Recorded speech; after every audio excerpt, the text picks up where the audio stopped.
الحمد لله رب العالمين، والصلاة والسلام على سيد الأنبياء والمرسلين وعلى آله وأصحابه أجمعين. أما بعد، وقد قال الله تعالى في القرآن المجيد والفرقان الحميد: أعوذ بالله من الشيطان الرجيم، بسم الله الرحمن الرحيم. محمد رسول الله والذين معه أشداء على الكفار رحماء بينهم تراهم ركعا سجدا يبتغون فضلا من الله ورضوانا. صدق الله العظيم. رئيس الحفلة المعطر والحافلون الأجلة وإخوان الطلبة، الحمد لله الذي وفقني لتقديم كلمات من الدين أمامكم، وإلا أين أنا وهذه نكهة الزهراء؟ ما هذا إلا فضل بيان نسيم الصبح.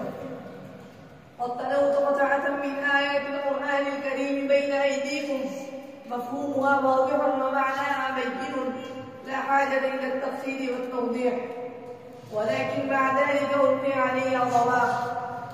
أيها الحاضرون الكرام، لما بلغ رسولنا الكريم محمد العربي صلى الله عليه وسلم 40 سنة من عمره، أكرمه الله تبارك وتعالى بالنبوة وشرفه بالرسالة العظيمة، وصدع النبي الكريم صلى الله عليه وسلم برسالته الخالدة ووحدانية الله الخالصة أمام المجموع البشرية الغرقية في ظلمات الشرك والكفر.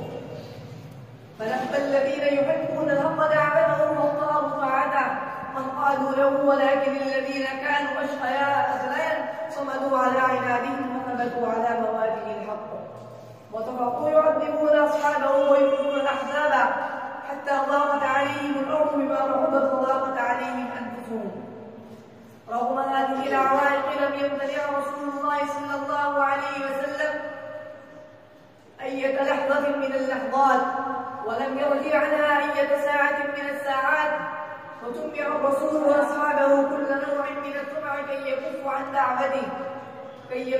دعوته، ولكنه أسرع سيره في مجال الدعوة والتوجيه من قبل بالنشاط والجد والكفاح، حتى بعد ذلك الوقت المنتظر الذي ظهر فيه الأمر على الباطل وجعلته رفرف راية الإسلام على سائر الأديان.